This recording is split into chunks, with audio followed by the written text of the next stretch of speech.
everyone, it's Shannon from StampendouslyShannon. I just wanted to come on today and show you how to do a super cute card with the watercolor technique. So this is the In the Moment stamp set from the Spring mini catalog. And we're also going to be using the Ranunculus romance set today. Specifically, we're going to be using this little stamp, the stamp that looks like a stamp, like a mailing postage stamp. So we're going to use this one, and then we're also going to use the sentiment and this beautiful image of this girl on a deck. So I've made this card twice, and I've done it just a little bit differently. I have a few friends who would prefer probably to receive a card without a wine glass. So I simply just covered that wine glass up, and it just kind of looks like she's relaxing and stretching after a fun and relaxing day on vacation. And then I have some friends who wouldn't mind receiving that wine glass on there. So I've included both here, and I'm going to show you how to make all of the pieces of this card, and then I'll explain how to put it together. So the first thing that we're going to do is we are going to take our watercolor piece of paper. So for this, you're going to want to have your water painter, and you're going to want to have your ink pad that you're going to use. So we are going to be using Misty Moonlight. And this is probably one of my favorite colors to use for watercolor techniques, especially for skies and oceans, anything kind of natural. This is my favorite color to use because I think it goes on as a light blue, but it also, you get those fun, beautiful purples in there as well. So to go ahead and get started, when you're watercoloring, some people really like to use the Stays-On. And I do like to use the Stays-On. And this is a red rubber stamp, so I wouldn't have any problems with using the Stays-On. But since we're going to be using just a little bit of water for the watercolor pencils that we're going to be using to color her in, we are just going to stamp her, and then we're just going to, in Memento, and then we're just going to very gently watercolor her in. I don't mind that there's a little bit of bleed from the stamp itself. I think you can kind of cover it up kind of quickly. And to me, that's okay. I really don't mind it. So we're going to do that today. And again, if you don't like how it bleeds at all, and you'll see how that looks here in a minute. If you don't like that, then just use Stays-On, and then just make sure to clean your stamp right away after you're done using it. So there we go. So she is a little bit faint there, but you know what? I think we'll be okay. So again, because it's going to bleed just a little bit as we go through. So if you wanted to, you could use your Stamparatus. Again, since we're going to be coloring it in, I'm not so worried about it. Actually, we're going to close this guy up here because we're not going to be using this just yet. So we're just going to take our watercolor pencils, and all of the watercolor pencils actually fit in a stamp case. So that is what I'm storing mine in here. It's not anything special. It is just literally one of the stamp cases that Stampin' Up sells that they mail their stamps in. So you can buy these cases that are empty, and it fits both the standard set of pencils and then also the watercolor pencil set 2, I think is what it's called. All right, so we're going to color her dress in Melon Mambo. And again, we're on watercolor paper. And these colored pencils, you don't have to get every edge. So you're going to blend that in with the water painter. So it's not super important to get every little white space filled. I just usually go over the top of all of the large spaces. So I won't go in between, like I won't cover in all of this white space, but I'll give a layer to all of the big spaces here. So, and I'll color her belt in. And you are going to pick up color as you go too. And if there's any lines or anywhere that I want there to be a darker color, then I may push a little bit harder there.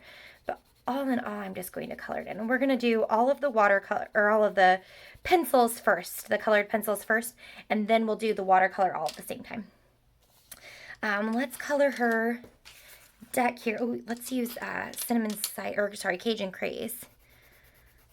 It looks like cinnamon cider when it's not. At least I think so when it's in its pencil form. Go. I think it's pretty close to cinnamon cider anyway. And again, all of this is going to blend together really nicely. So you won't see all of these big white splotches in there. And then we are going to do brown hair for her.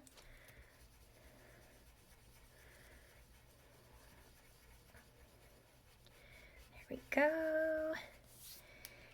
And then we're going to color her wine glass in a very fitting color, which is rich raspberry. I think that's the perfect wine color, maybe next to Mary Merlot, right? I think that might be actually the perfect wine color. And then we will color her hat in Daffodil Delight, because it is a straw hat. There we go. And the hat will definitely, I think it turns out to be, if you do it in Daffodil Delight, I think it'll definitely be a little bit murkier. That's the only color, because it's a lighter color. And then for her skin, I'm going to use, I'm making this card for someone special. And so I am one of my friends, and so I'm going to use Calypso Coral, and I'm just going to go very lightly. So I'm making this look like her. So she has brown hair, and she has paler skin. So we're just going to use the Calypso Coral. We're just going to go very light. If you push a lot, then she'll be a pink person. So we'll make her more of a peachy person today. And then we're going to take our water painter. So now one thing you can do, which I didn't do here, is you can spritz this and actually prepare your paper. Since I'm going to be using the memento, I did not want to prep it beforehand, of course, because I wanted to make sure that that was dry as possible. And you can see right there, I snagged the edge there. There we go. We'll just kind of wash it away. And we're going to avoid those birds for now. We're going to get those in a minute. Again, if you get that edge, you can just kind of push the color back into it. And we're going to watercolor around her too. So not a problem, but we'll just get her everything kind of wet around there so we can pull that color in. And now we're just going to start blending all that color out. And as in watercolor fashion, there's not a lot of hard lines in watercolor. It's really a lot of soft lines, and we are going to capitalize on that for this especially because it's going to be, again, you're going to have that murkier little bit there.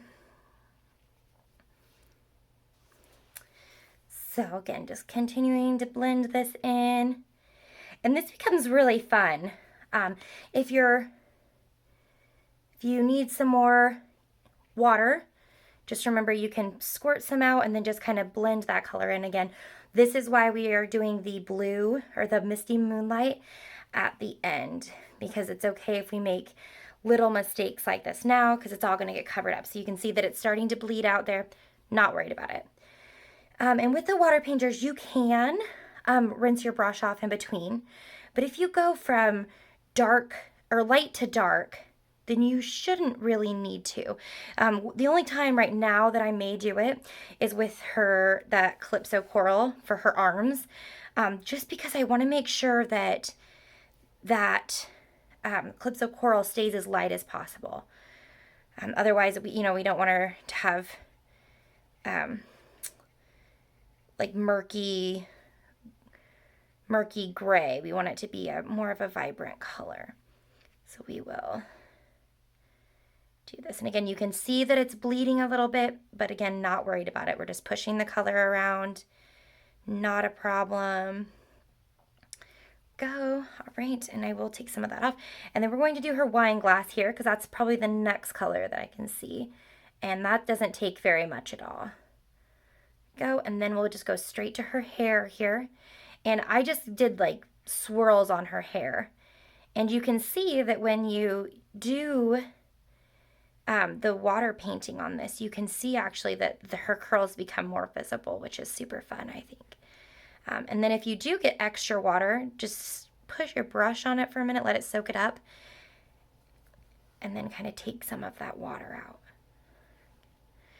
So you can see I have like kind of a big puddle there. So I'm just pushing it around. There we go. And that watercolor paper is going to it's going to sop up a lot of the stuff that that you don't use. So it will eventually dry. And sometimes it will warp a little bit, but we're going to adhere it down, so that's not too much of a problem. And then let's go ahead and do her hat. And we're going to do the birds when we do the misty moonlight all around her.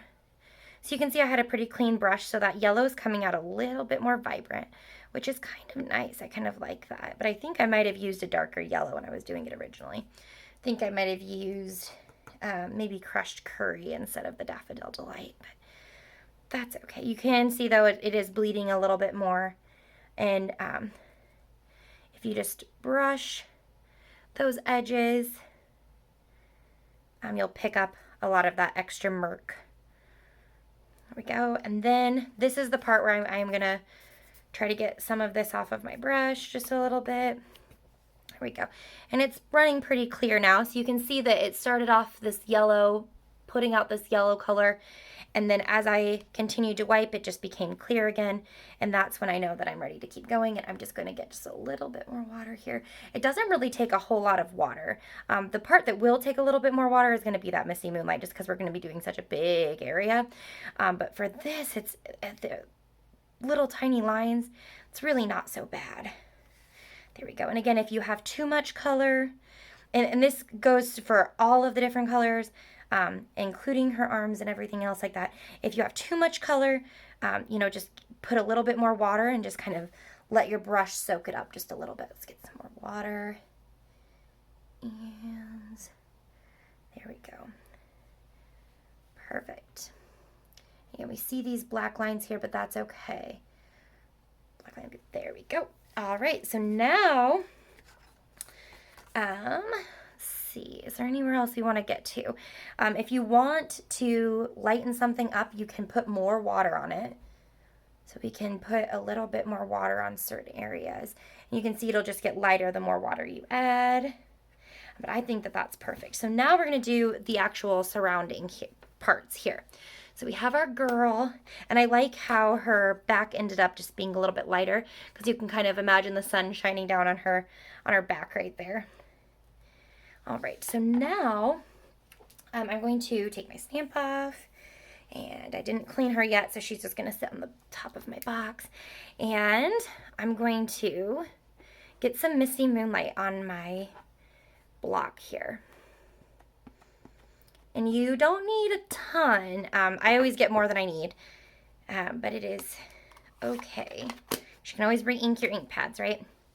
And again, I don't need to wipe off my brush or anything like that. I'm just going to get a whole bunch of water on the block here, squirt a whole bunch. And you can see I'm basically creating a little color pool here. And we've already wet our paper a little bit, and so you can feel it, it's still damp, which is great, because what we're going to do is we're going to drop a whole bunch of water.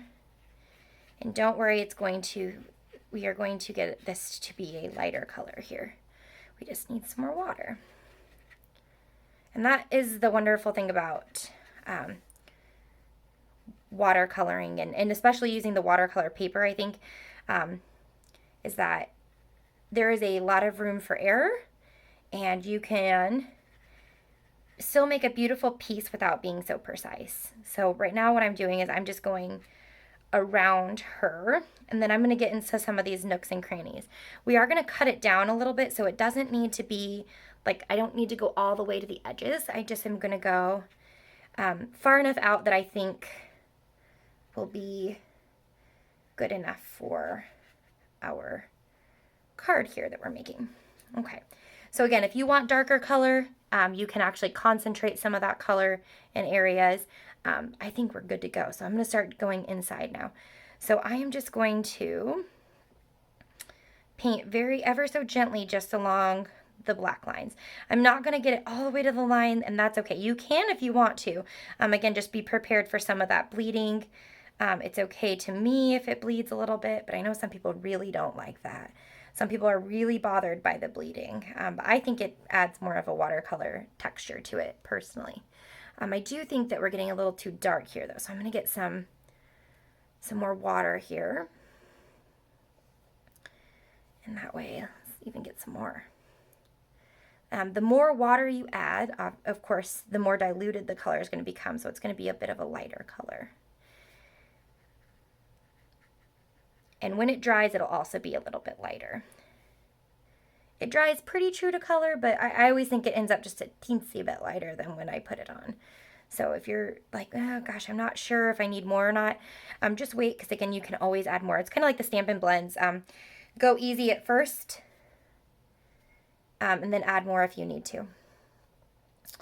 And again, just paintings ever so closely, but not too close. There we go, getting into these little nooks. And it's okay to leave white space too, in between them. Again, I think personally it adds more to the watercolor effect here that we're going for. So I think we're good now. I think we've got a lot of the color where we want it. I think we have pretty good coverage.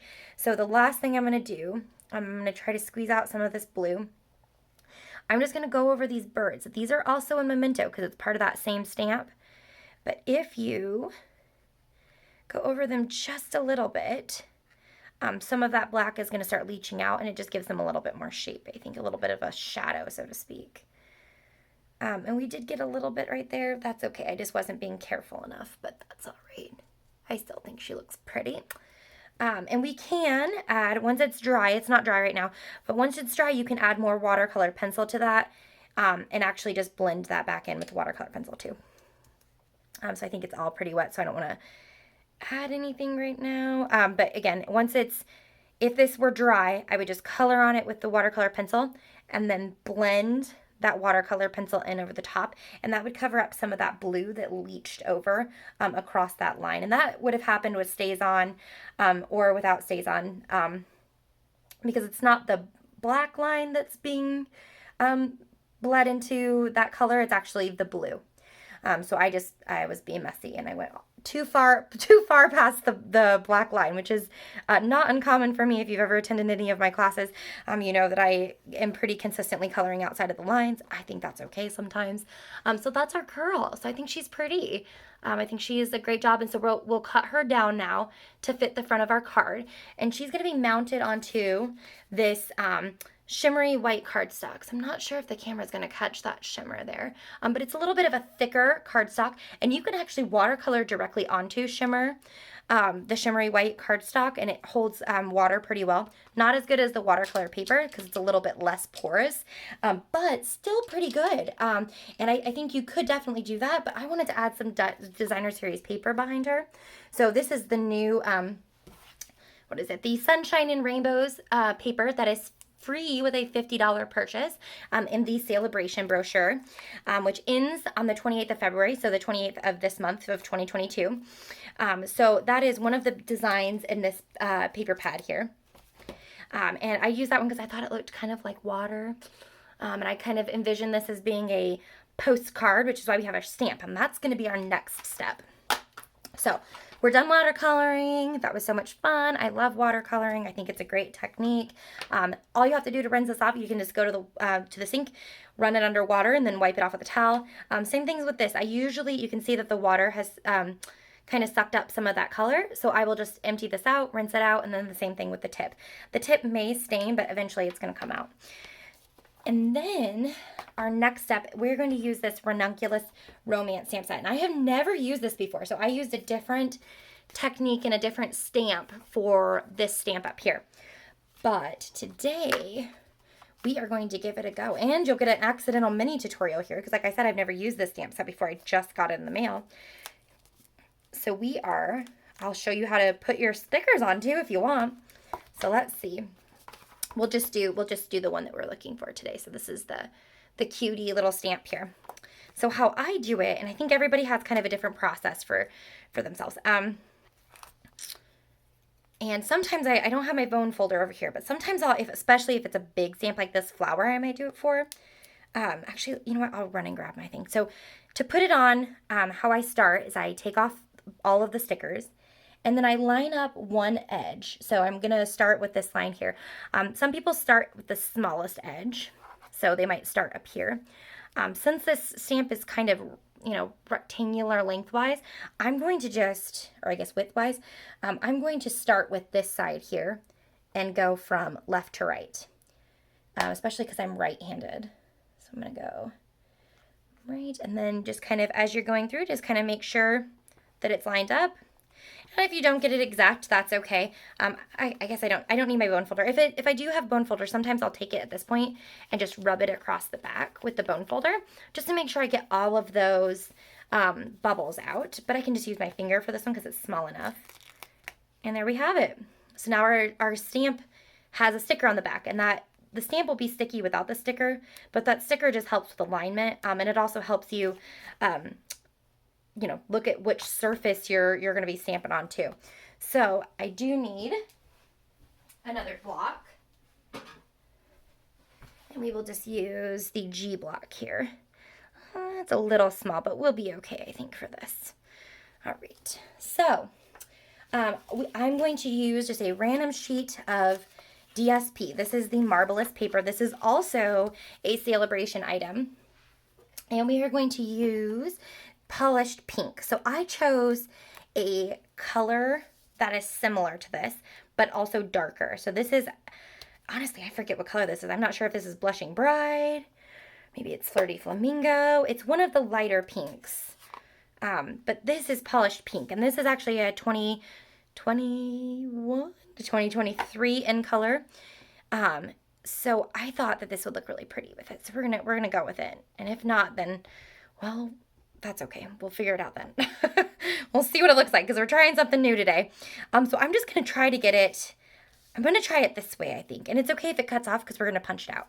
So let's just try that and see what it looks like. Oh, cute. Okay. So I think that color looks great for a stamp. So I wanted it to look a little decorative, but I didn't want it to be crazy. I felt like some of the other ones that I had done were a little crazy. And I had to order the stamp set because I have the postage stamp punch, but I don't have any more stamps that are in the new catalogs. I don't have any stamps that are postage stamps. So I was excited to find this one. I do speak French, and I love every aspect of France. You'll never meet a bigger Francophile than me. So when I saw that it was very French inspired, I definitely jumped on the stamp set. So we're going to cut it first like this. So this is the whole postage stamp here. And then we're going to stick it back in. And you know what? It is a little too short for me to hold it in there. So I'm going to grab my Stampin' Seal. I'm just going to tear off a piece of this. And it's a good thing my other craft desk is so close to my recording desk because I keep having to get up and walk away. So I'm just going to kind of attach it to this scrap piece of paper with that Stampin' Seal.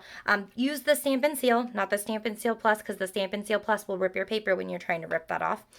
And you'll either have to leave it or you'll be really sad because you'll rip your piece here.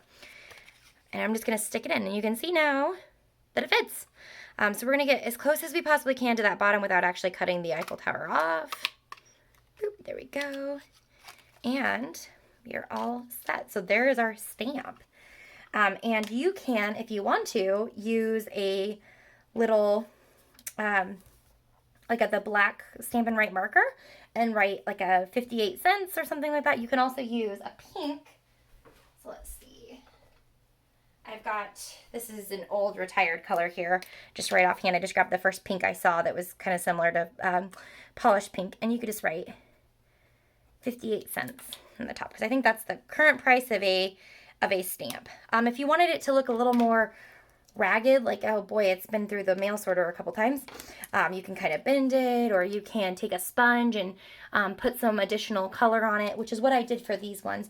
So you can see that these ones look a little bit, I did it on a designer series paper still, but it had a print on it, and then I just took a sponge and just put a whole bunch of additional color on it to make it look a little bit older. So this is what we have so far. Super cute, right? So it's, again, a little different than the original stamps, or original cards, but that's okay.